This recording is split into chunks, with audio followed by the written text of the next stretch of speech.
Hello, everybody, and welcome to your Ruby Live event. My name is Eric Wynkoop, and I'm one of the chef instructors in your courses, as well as the director of culinary instruction here at Ruby. And specifically, I'd like to welcome you to my office hours today. This is your chance to ask questions that are related to food and cooking, and it's my chance to do my best to respond to your questions. And we've got a number of questions that are already pre-populated, and you'll see those on the right-hand side of your screen. And if you would like to participate more directly in today's program, please consider, a question or a comment in the dialog box that's at the upper right-hand corner of the screen. And the other thing I want to mention is, of the questions that are already populated, if you would like me to answer a question sooner than later, you can click on the heart-shaped icon in the particular question box in the upper right-hand corner of the box, and that'll push that up in priority. Okay, and otherwise, as we jump into things today, I want to start off, with addressing a couple of questions that I hear repeatedly, as the weeks go by. And, this has to do with storing food in the refrigerator and then also defrosting foods. And I want to talk about this a little bit before I jump into today's questions. And the first question is about how long can leftover foods be stored? And the general guideline is about a week. So let's call it 5 to 7 days, right, as a place to start. And it really depends on a number of variables too. And number one is the food item itself. Some things will last longer than other things. Also, it'll depend on how that food item has been handled before going into the refrigerator. So, for example, if it's been in the so-called temperature danger zone, which is 41 degrees to 135 degrees Fahrenheit. So think of it basically as ambient temperature, in your house, in your office, at your picnic, wherever you happen to be, outside of the refrigerator. That's going to be falling into the temperature danger zone. And what that name implies is that that condition is warm enough that microorganisms are encouraged to grow. And if they're on the food, they have a food source. And if the food source is moist, then they have the all-important water or water activity level that will all come together and encourage the growth of the microorganisms. And the most common issue is, or microorganism, is going to be spoilage bacteria. And so, what we would see if these food items are left on the table or on the kitchen counter for, some period of time is that the spoilage bacteria will multiply before it goes into the refrigerator. And in the refrigerator, the growth slows down, but it does not stop. So that will contribute to a shorter shelf life in the refrigerator. Okay. And so, those are, some contextual issues to keep in mind as you think about the shelf life of a particular food item. And, as you put something in the fridge and maybe you go to grab it again a couple of days later, inspect it, using all of your senses. Of course, visually, look for any changes that might be suspicious. It could be, some sort of a bloom that would be white in color. Anything that's green or blue is sometimes a more obvious change to us that equals mold of some sort. Also, texturally, things will become slimy or sticky on the surface with excessive bacterial growth. Of course, there's smell that changes, and ultimately, I tell my students to taste it And you don't have to grab a big spoonful and gobble it down, but you can taste a little bit if you're not sure, if the other sensory tests didn't yield any change, but you're still kind of wondering, just give it a little taste. And, you don't have to swallow it. You can always expel that food sample, but then you can start to pick up any changes. And, an obvious one is that the bacteria will feed on sugars.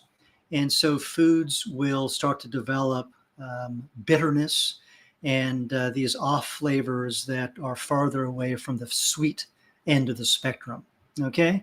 And so approach your food in that manner. Keeping in mind that there's potentially a wide range of acceptability. Okay. Other thing to keep in mind is that as food sits around and it ages, no matter what the food is, whether it's in your dry pantry, whether it's in the refrigerator, or whether it's in the freezer, it will go through a decline over time. And that means that where you pick up that food and consider consuming it, is going to be up to you in terms of what you tolerate. Okay, some people that might have a very sensitive nose or palate, they might find that food, just as it's, not too far on the decline, it's got to be pitched. Other people might be more tolerant, and that's just going to be up to you, okay, to pick that up. Now next, let's talk about defrosting food. Defrosting foods, the process ideally is done under refrigeration. And so you would transfer the item from the freezer to the refrigerator and give it adequate time to defrost. And how long is that? That's always the question that I get. And once again, it depends. That's the beauty of handling food. And the fun thing about cooking is very often the answer is, well, it depends. And certainly there are variables at play, and that's why it depends. And so when it comes to defrosting food, it'll depend upon the size of the block of food that's frozen. It'll depend upon the density of the food. And it might even depend on where you put it in the refrigerator. Is it closer to the door, i.e. the front of the refrigerator, or is it toward the back of the refrigerator, which is a colder location? That will affect the defrost rate. Okay. And so, it could be a matter of hours. It could be a matter of days, depending on what it is. And it might require that you give it a poke or a prod or a stick, with a skewer to see if it's progressing, at the rate that you're expecting. Okay. And then once the food item is defrosted, keep in mind that the bacteria that were there before are still there. And while they might have been dormant or taking some sort of a nap in the freezer, they will be reawakened and they'll start doing their thing again. And that is working to break down the food. And so once you defrost something, that clock that started earlier prior to freezing, it continues after the item is defrosted. Okay, so keep that in mind and try to use the item just as soon as you can in order to avoid losing it, okay, to spoilage. All right, so a couple of topics I wanted to touch upon, and hopefully that clarifies things for those of you that had those questions. Thank you. Next up, I'd like to jump into today's questions for the office hours.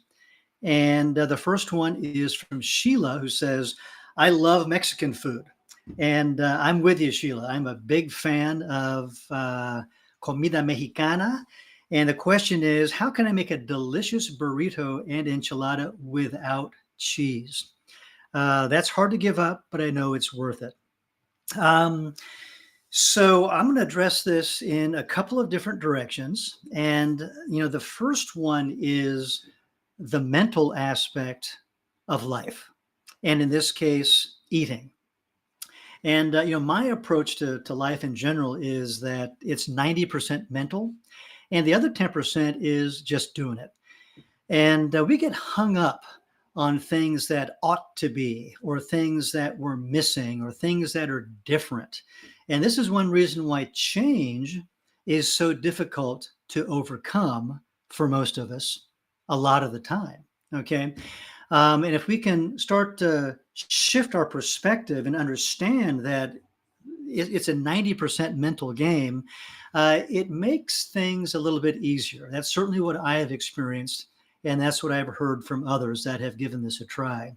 And when it comes to burritos and enchiladas, or more specifically, the absence of cheese, approach this beautiful food with a focus on what you have in front of you rather than what you don't have in front of you.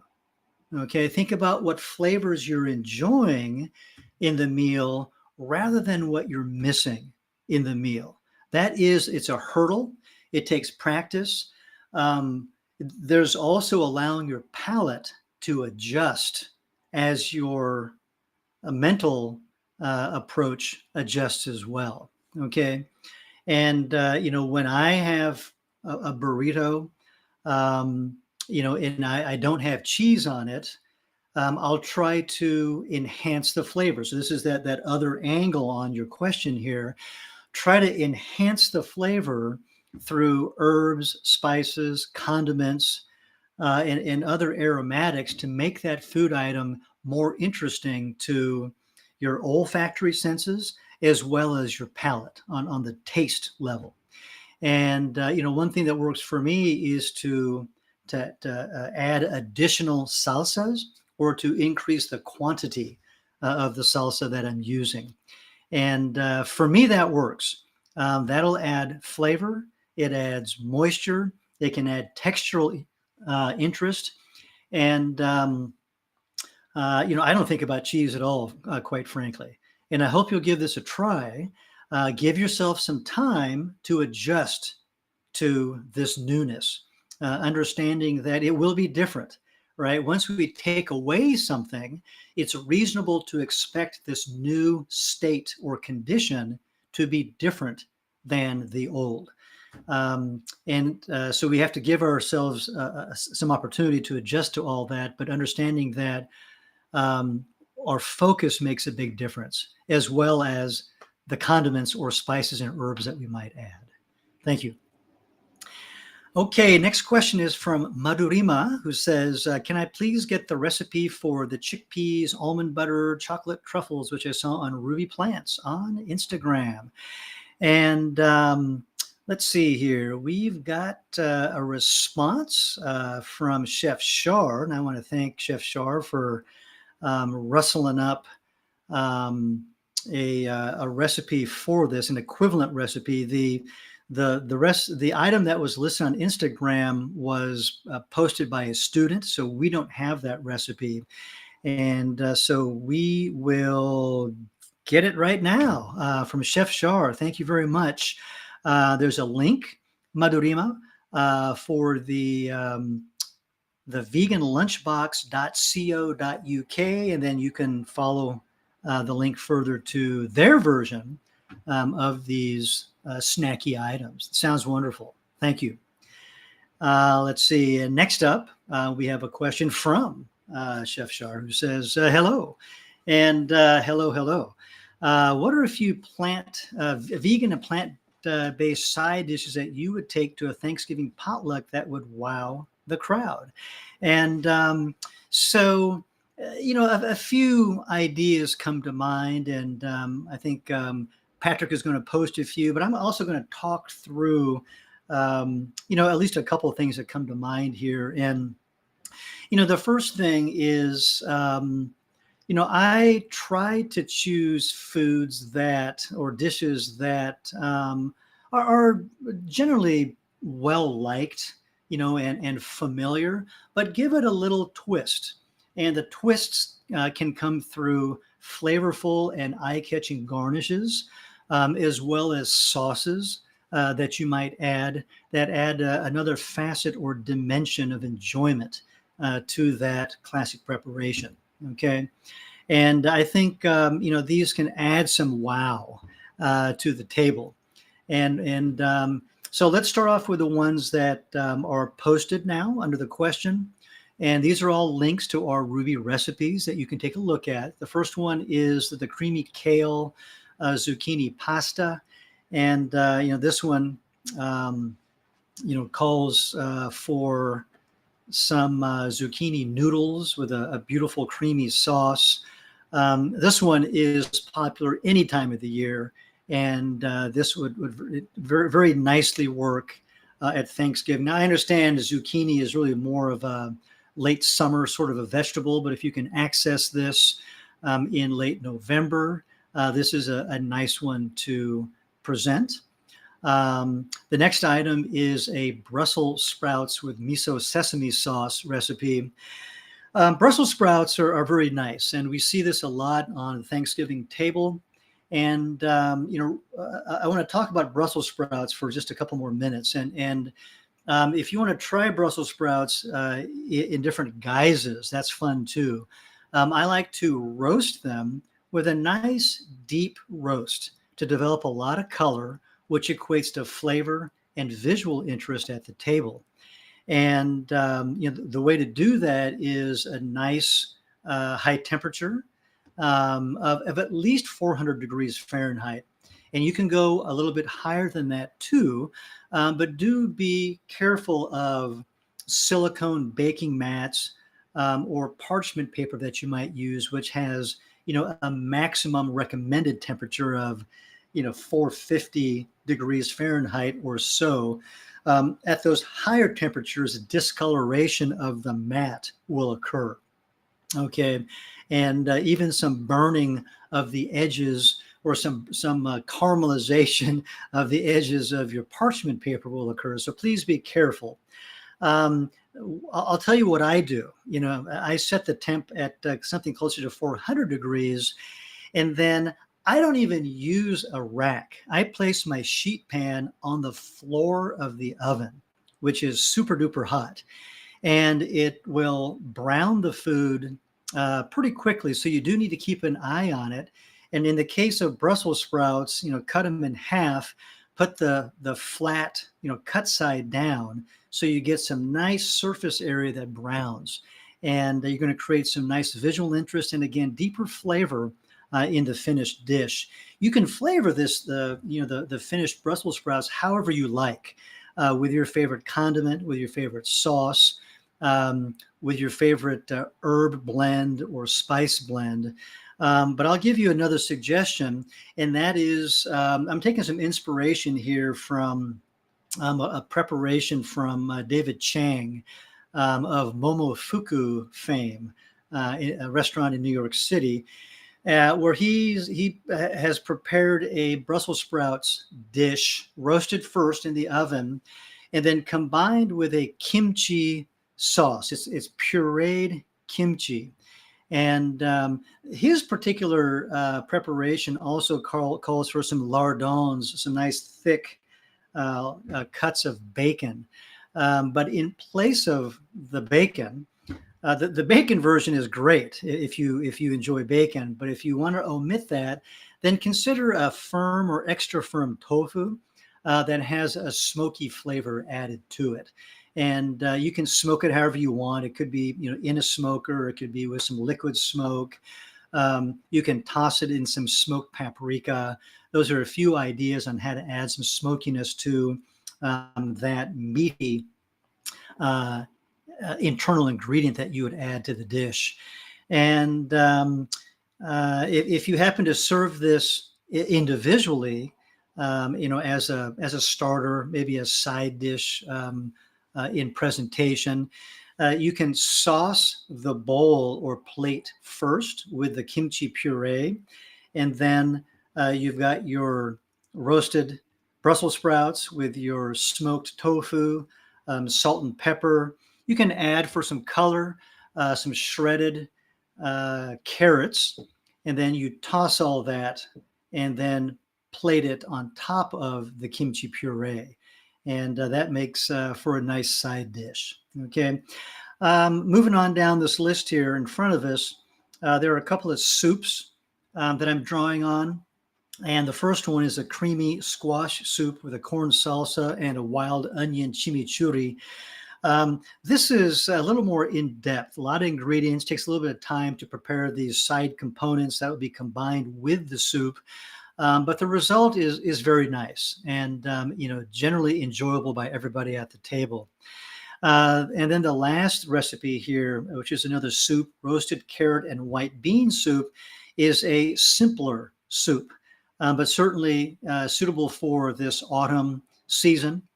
And this can be seasoned nicely with with supplemental herbs and spices if you want to, but on its own as is, it makes a nice soup. And then the last suggestion that I'll toss out for consideration is the classic ratatouille. And I'm going to talk about the version that is presented in its classic form, and that is, a large dice, or a medium to large dice of these various ingredients, eggplant, and you have tomatoes and onions. And then again, zucchini appears on this list. And then this whole thing is going to be flavored with herbs. It could be thyme and oregano, just a little bit of rosemary, salt and pepper. And then traditionally it's going to get ample olive oil as well. Now, the tip that I'm going to provide you, if you approach it in this traditional fashion, is to cook each of the main ingredients that you're cutting in large cubes separately in their own pots. That way you can control the doneness on each of these items, and then you bring them all together, combine them with your olive oil and adjust the seasoning, and then, or further olive oil, I should say. Each should have its olive oil as it's cooking, but you can adjust the seasonings and then present it. Okay. If you wanted to prep this ahead of time, cook each of these items separately, and then ideally you would warm them up separately, and then combine them quickly, adjust seasoning, and then serve. In a pinch, if these items are cooked separately, you can combine them and then reheat them, adjust your seasonings, and then serve. Okay, but the biggest issue that I've seen with ratatouille is that it's all cooked in one pot. These vegetables have different cooking rates or points of doneness, and you get some things that are cooked just right and others that lose their form because they're overcooked. And so if you cook them separately, while it takes up some real estate on your stovetop, you will come up with a dish that is superior to the way that most folks do it. So please give that a try. Thank you. And moving on down the list here, let's see. I guess we have a similar question here from Melissa, who says, what are some of your favorite whole food plant-based items to serve for Thanksgiving when your guests are not typically whole food plant-based? And my response would be just what I talked about, Melissa. If we serve delicious food to people, they will enjoy it. And I don't think we need to talk it up necessarily as being plant-based, because those two words can be off-putting to a lot of folks for no logical reason. It's totally an emotional reaction. But understanding that, we can just emphasize the good food and go from there. If folks are really going to be resistant, then after your beautiful meal, they can stop someplace and get their meat fix. But our goal is to simply prepare a variety of foods that look beautiful, that are cooked properly, that are seasoned just right, and really are delicious for anybody who would try them. Okay. Next up, from Anna Marie. My question is about adapting recipes. How would you make a beloved salad that previously called for feta cheese to whole food plant-based? I just finished a unit on no oil saute, but what about caramelizing onions? Okay, so we have two different questions here, and I'll tease these apart. The first one addresses feta cheese. And I would say take a look at a plant-based version of feta cheese. There are definitely recipes and procedures out there that'll get you down that path to something that is reminiscent of feta cheese. And, flavor wise, you can start to develop some of that tanginess. Um, I haven't come across great sort of crumbliness yet, at least on the types of feta that I've enjoyed in the plant-based versions. But if you spend the time and age them and dry them out, then you can start to develop some of that firmer texture that starts to cleave or break or crumble, at least around the edges. And then, you can hold that in ample olive oil, with herbs added to it, again, to bring in some dimension of flavors that we associate, at least with some versions of feta cheese service. Okay, so if your time is limited, then just take a look online at this point at a recipe and a procedure that'll get you down the path toward replicating feta cheese. If you have more time, start to experiment with making your own in the aged fashion, okay, which will also alter the texture of the finished product. And let's see here. Again, understand that as we make something that is different from the original, we should reasonably expect different results.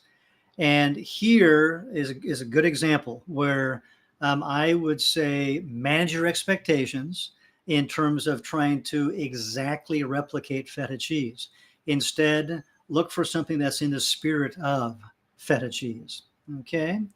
And let's see. The next part of your question, which is now a separate question, thank you, Patrick, is regarding caramelized onions. And yeah, on the no oil saute technique, you just want to continue down that path, adjusting, the liquid, adding liquid, which cools the pan down, versus drying the pan out, which allows the pan to get hotter and impart color to the food. Okay. Now, with the no oil saute approach, a couple of things to keep in mind. You can spend an inordinately long amount of time managing this process to develop a deeper color on your caramelized onions, or you can opt for a little bit less color, but still with ample sweetness that you coax out of those onions. Okay. Understand that sweetness develops pretty early in onions. And so you don't necessarily need a darker brown color. So taste it along the way so you understand the process, and then you can start to manage your time and then manage the outcome that you desire as well. Thank you. And let's see, next up from Cindy, it says, do you have a plant-based bacon recipe? In the Rouxbe collection, we do, and we'll have something coming up here momentarily. Okay. In the meantime, let's see, I'm going to jump ahead here to Melissa's next question. Excuse me. Melissa asks, could you share about the varieties of careers that one could go into, or the paths that one could go down after completing the plant-based pro course? And so let me just share a few things that come to mind. And, one is you can get a job cooking. And, here I would, ask you to please take the time to practice. In other words, some students just buzz through the course, do the minimum number of practice recipes in order to graduate. And that'll get you the diploma or the certificate of completion, rather.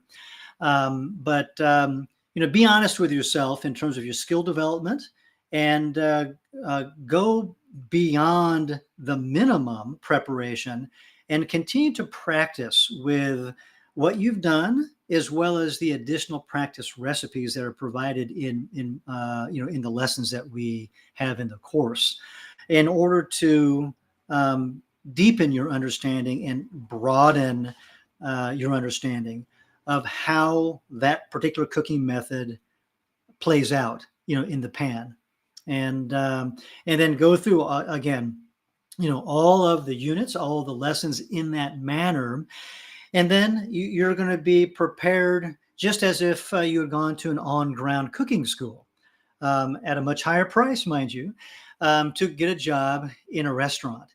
And by doing so, you start to develop the insight to restaurant daily operations, which is very important if you have entrepreneurial aspirations. One of the, I think the biggest mistakes, or maybe the biggest challenges of a lot of folks, is that they go to a culinary school, Rouxbe or otherwise, and then they immediately jump into opening their own business. And I always recommend that folks get some experience in a restaurant, because the restaurant industry, and the business, I should say specifically, is an odd one. You're dealing with perishable product. You're dealing with certain ways, established ways of setting up a kitchen, managing time and product, and mise en place, and finished product. And it really is helpful if you see how a couple of other people at least do it successfully before you go down your own path. Otherwise, you're faced with recreating the wheel, so to speak, on your own dime, and that gets to be expensive as well.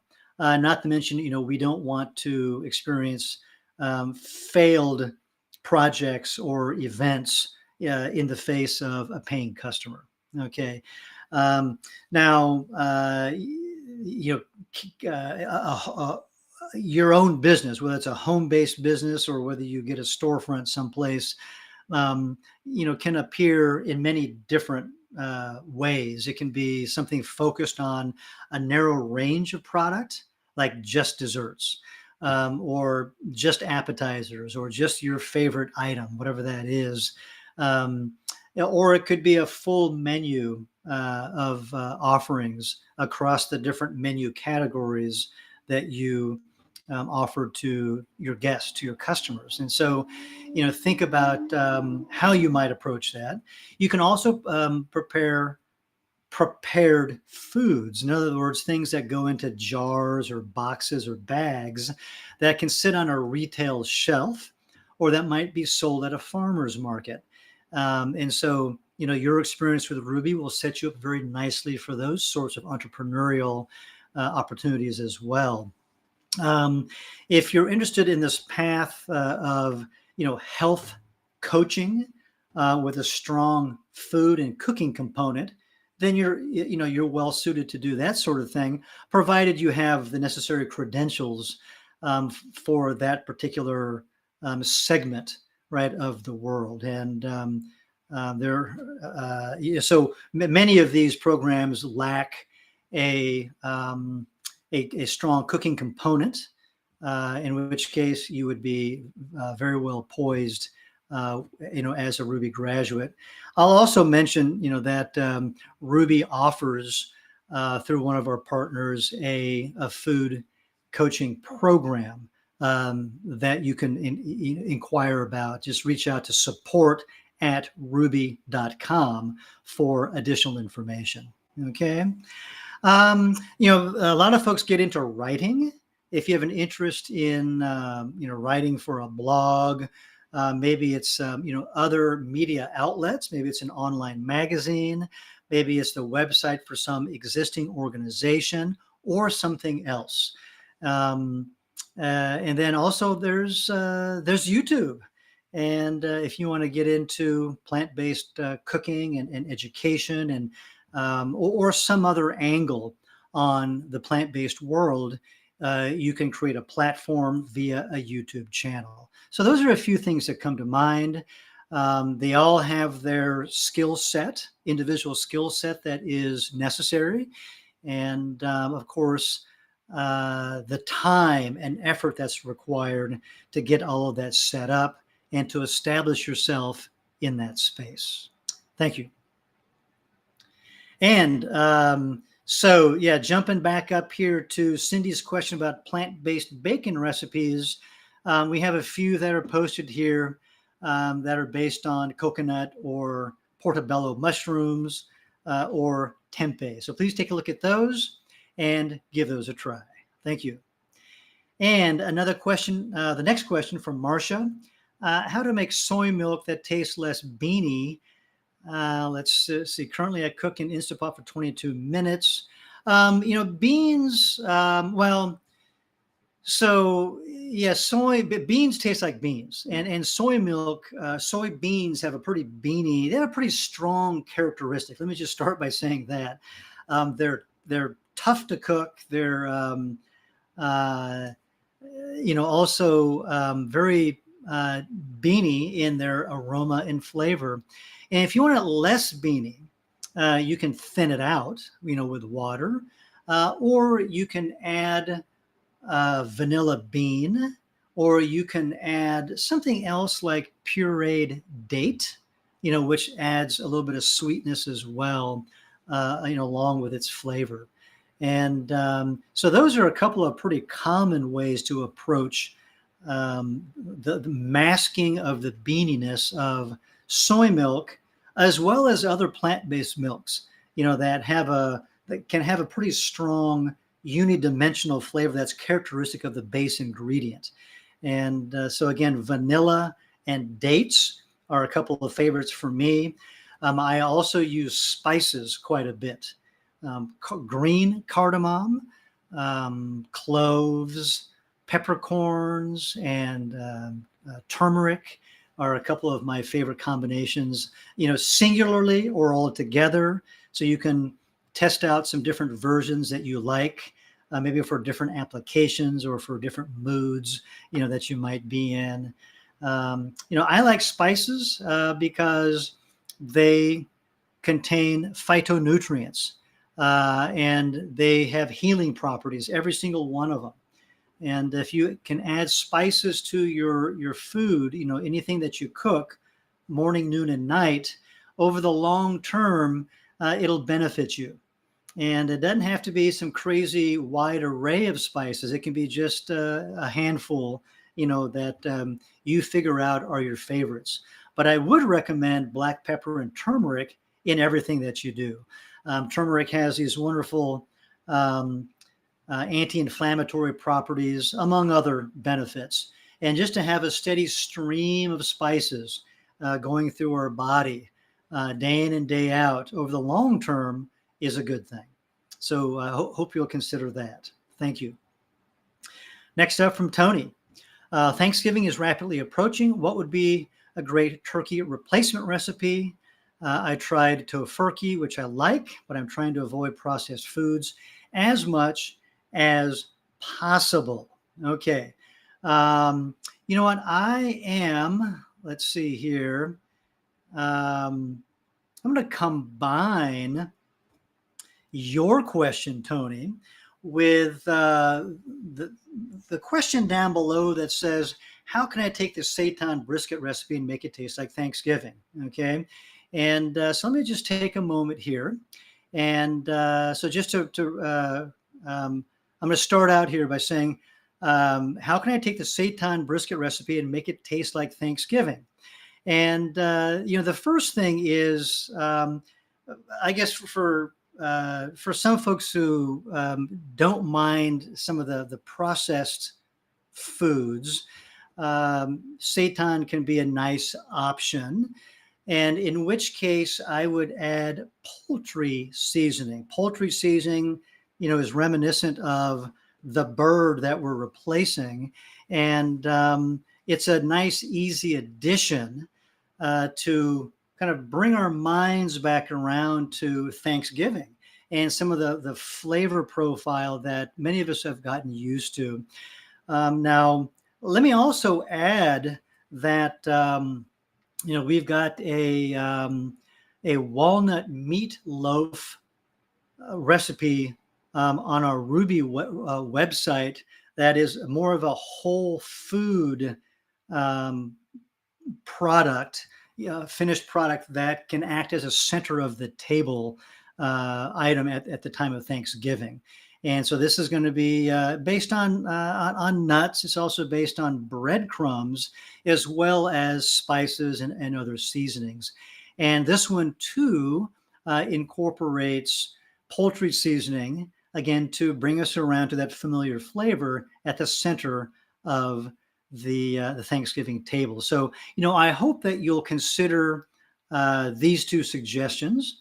Now, the other thing, with these is that my approach otherwise is fairly simple, and that is pair it with some gravy, okay? And then you got the other side dishes that really make up the context of Thanksgiving. I mean, how many times have we heard, um, uh, our friends or family say, gosh, I like those side dishes better anyway, or, I like the leftovers of, those side dishes even better than the turkey. And so this is, a time when we have the context to keep in mind. And that is we have these beautiful side dishes of which suggestions were provided in today's program. And then we can use, a center of the table example in the seitan brisket or the walnut meatloaf to suit a more whole food focus, but just seasoned with poultry seasoning and paired with gravy. And I think that can make a very satisfying Thanksgiving meal. Thank you. All right, next up from Michael. What are your thoughts on cold searing steak? I'm not up on the cold searing method, so I can get back to you if you'd like and share my thoughts. If you want to go ahead and spin that off to us at support@rouxbe.com, and I'm happy to follow up with you. Thank you. Okay. Next question is from Diane, and she writes, when buying pre-rinsed lettuce that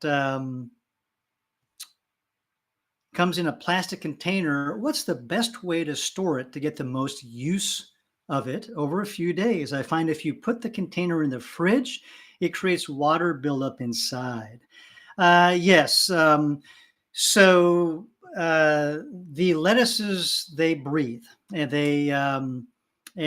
so they put off moisture, and that also hastens the decline of the product. And so what I like to do is to get it out of the container, whether it's a plastic container or a bag. A lot of times they're really crammed in there pretty tightly. And so to get those out into another couple of containers so that the lettuces can breathe. And then also, I guess before you do that, line that container with a towel. It could be a paper towel or it could be a cloth towel. Put the lettuces on top of that, and then that'll soak up any water that rolls down or drips down. And then also, I like to cover the lettuce with a lightly damp towel. And again, this could be paper or cloth. And this maintains the humidity or the moisture right inside the container with these greens, because otherwise the refrigerator fundamentally removes moisture from the atmosphere inside that box. And this is why we have wilting of products that occurs very, very quickly. And so this is, one approach that I've used, and that, that I recommend at least trying out to see if that works for your space consideration. For example, let the leaves breathe, and then soak up the moisture. So, and then you got to balance that also against the refrigerator by adding some humidity with a very lightly dampened towel. Thank you. And then next up, we've got another question here, which reads, for holiday butter cookies, what are the best butter replacements and sugars to use when converting a recipe? And, in the place of butter, there's a plant-based version that goes by the name Violife. And that's one that I have experience with most recently and that I've liked the results of, and I would recommend that. While there might be others on the market, I think that is one that you can find that replicates the texture as an ingredient, as well as the flavor of the butter that it replaces. Now, in terms of sugar, in a butter cookie, consider a dry, crystalline sugar, to make any changes that you might consider. This just keeps the integrity of the dough in place so that the modifications that you're making are easier to deal with. And a nice thing to consider is any kind of a brown sugar, which is going to increase the flavor of the finished product, as well as increase the nutrients that could be offered through a cookie. Okay. And there's always the tried and true brown cane sugar, but you might try some other versions as well. There's powdered jaggery, which you can find in the Indian or South Asian grocery store. And then try, other versions of brown sugar like piloncillo from Mexico and others. And all of these can add some depth to the flavor of the cookies, but keep in mind that the color will be darkened a little bit as well. Okay. Another thing to consider is whole leaf stevia, if you can get your hands on it. It does need to be rehydrated in order to pull out the sweetness from those leaves. You can grind it up into a finer powder to incorporate into things like a cookie. Now, it does leave flecks of ground leafy stuff in your cookies, which may or may not be okay for your context, but it is a consideration as a sweetener. I don't use the powdered refined version of stevia, but some of my friends do, and they like the product. I reach for whole leaf stevia. So those are just a few products to consider. Thank you. Next up, a question from Lori. What techniques can you suggest for cooking dry soybeans? I tried soaking and boiling them once, and they ended up too hard and uncooked. That was discouraging. Yes, so soybeans take some good soaking. At least that's been my experience. With most legumes, an overnight soak is recommended. Overnight, means say 10 or 12 hours or so, and then ample cooking time. Soybeans can be a little bit firm even after cooking for a long time, and but if you cook them longer, you can start to soften them up even more. But it does take some time on the stovetop. Now, you could try to pressure cook them, all right, which will shorten the time. I don't have a reference off the top of my head, but here again, you would need to do some testing, some recipe testing, and then take some notes along the way, because it'll depend upon your machine that you're using. As they have some different internal settings, right, in terms of the pressure at which they cook. And sometimes you can even set the pressure manually, okay? So it just takes a little bit of additional time if your beans came out undercooked. Okay, that's going to be the biggest variable. Thank you. Excuse me. Next question from Deborah. Besides making graham crackers, when will you toast flour? How long does it usually take? So you can toast your flours in any application where you want deeper flavor and you don't mind the deeper color.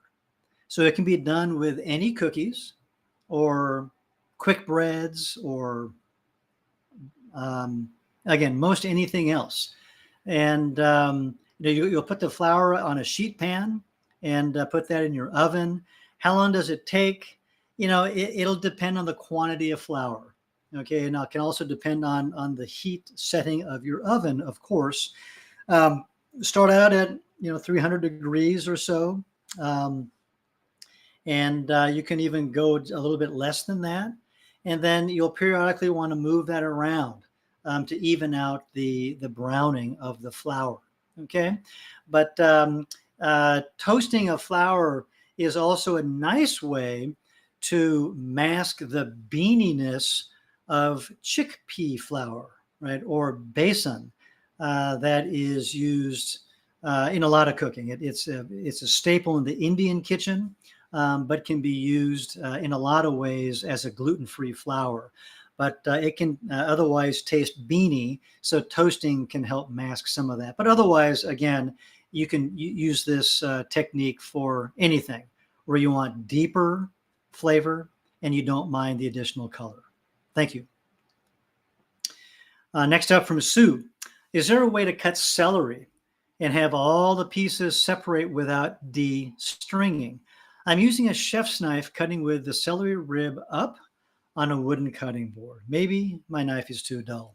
So this is an interesting question. I'm trying to envision here. So in terms of the positioning of the celery rib up, I'm not sure what up is, but let's say that the rounded side, okay, is facing up and you've got your rib on your board. Cutting through that, if you're making it all the way through to the cutting board, should cut through all of the strings, all the fibers of your celery. If not, then it sounds like you may not be cutting all the way through the celery. And if that's difficult to do, then I would say definitely your knife is dull. And otherwise, it should be very easy to cut through your celery. So, um, in this case, it sounds like your knife doesn't need honing on your daily maintenance honing rod. Instead, it needs to actually be sharpened. And you can use, any type of sharpener out there. It sounds like any sharpener is going to be better than what you have right now. In other words, you can use a simple mechanical sharpener, where you pull the blade through, a couple of different V notches. One is coarse and one is fine. You can buy this sort of a device that's electric that can do a pretty good job.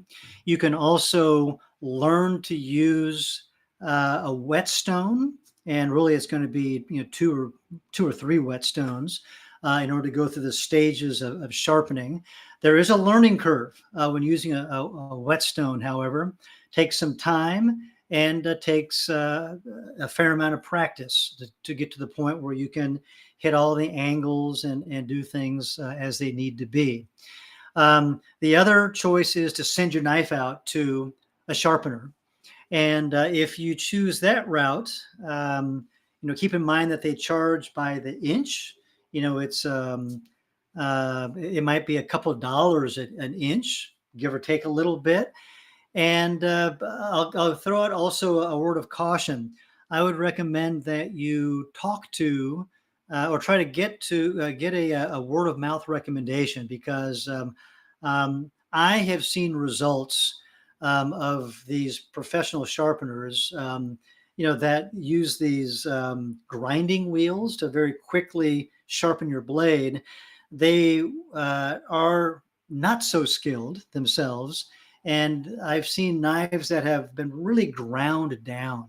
And it's equivalent to, I'm not kidding you, probably 50 years of use on the grinding job, in the course of 5 minutes when improperly done. So try to get a word of mouth recommendation for someone that is skilled in sharpening knives. Thank you. All right. Hello, Nancy. Um, Nancy says, I'm on a plant-based journey and have been challenged with weight. I want to live to 100, feeding my temple better. I'm stuck.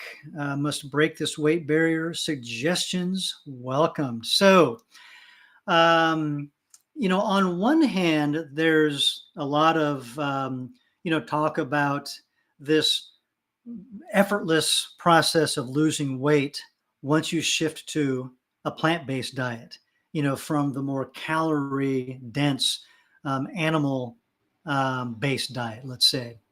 But that, it's not necessarily the case. And I think perhaps you've experienced this, Nancy.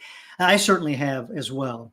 And one of the challenges that we must be aware of when shifting to a plant-based diet is if we incorporate a lot of nuts and seeds and other sources of fat and oils. We are then consuming calorie dense foods. And I've talked to a number of our students that have put on weight after shifting to a plant based diet. And so that's probably the biggest sort of area of caution. And, we need to adjust our awareness so that we eat those foods in moderation. And then otherwise fill our plate with lots of whole grains and greens and legumes, and enjoy all of that in different ways through different cooking methods and different recipes, different preparations. But then bring in those other energy dense foods in much smaller quantities or otherwise in moderation. Now, the other thing that is certainly important for me, now I understand that we're all built differently. But for me, exercise is also very important. And, going beyond weight loss or weight management, exercise itself is a medicine and provides many, many protective benefits that'll get you to 100 versus simply losing weight without exercise. Okay, I think the exercise portion of this equation cannot be overemphasized. And, this is where it's nice to sort of step back and evaluate your daily routine, your weekly routine, and try to do more things on foot, to take more trips on a bicycle, perhaps use public transportation where you're, walking to the bus station or to the train station, and getting about in town on foot, carrying your shopping bags from the grocery store as you head back home. All of these little changes add up in a meaningful sort of way when it comes to the energetic balance, the calories that we're expending versus those that we're taking in, not to mention, again, all of the other deep benefits that exercise imparts on us when we do this on a daily basis. Okay, so think about that and give it a try. Thank you. Let's see here. Cindy is asking, any suggestions on how to tenderize konjac shrimp? So shrimp made from konnyaku. And well, you might try an acidic marinade, which tends to break down things. But in this case, that might not be your answer, actually. You might try something that is more basic on the pH scale to help tenderize the plant-based structures. Here too, I haven't had a problem with konjac shrimp, so let me ponder this and I'll get back to you. Okay, I've got your address here, I think, and so I'll reach out to you. All right, thank you for that question. Let's see. Next up, Joshua is saying, how do I brine a chicken? Brining is going to be the simplest way to impart salt to a food, in this case, chicken. And, you can do that in water, right? That's going to be a brine is typically wet, and that's the way we think about that. And we use commonly a 5% salt solution in water, and then you can adjust it from there. I've worked with recipes as high as 8%, but so between 5 and 8%, but 5% is a good place to start in terms of salinity. And then for chicken, you can soak it. It could be overnight. That's probably ample. Okay. And give that a try and then adjust it from there. A lot of this is going to be based upon personal preference. Okay. If you have lower salinity, maybe it's you can go a little bit longer. If you're playing at the higher end of my suggested range, 7 or 8%, maybe you cut it down to just a day or even less than that. But give that a try. Thank you. Next up, Yvonne says, how would I cook Swiss chard to get rid of some of the bitterness? What herbs and spices complement Swiss chard? So here, combine it with some things that will impart sweetness, which will balance the bitterness. And so members of the allium family, such as any of your onions, garlic, leeks, go very nicely with chard. And then as you give it some time in the pan, all of that will start to adjust with the heat and the time, plus the addition of these other balancing ingredients that will help you make a dish, okay, out of that main ingredient. In terms of herbs and spices, now I always say that a lot of this is based upon your personal preference. When it comes to herbs, start by using some small selection of herbs on an ongoing basis. And I recommend fresh herbs, thyme and oregano are favorites for me, as well as parsley. Rosemary in small quantities can be nice.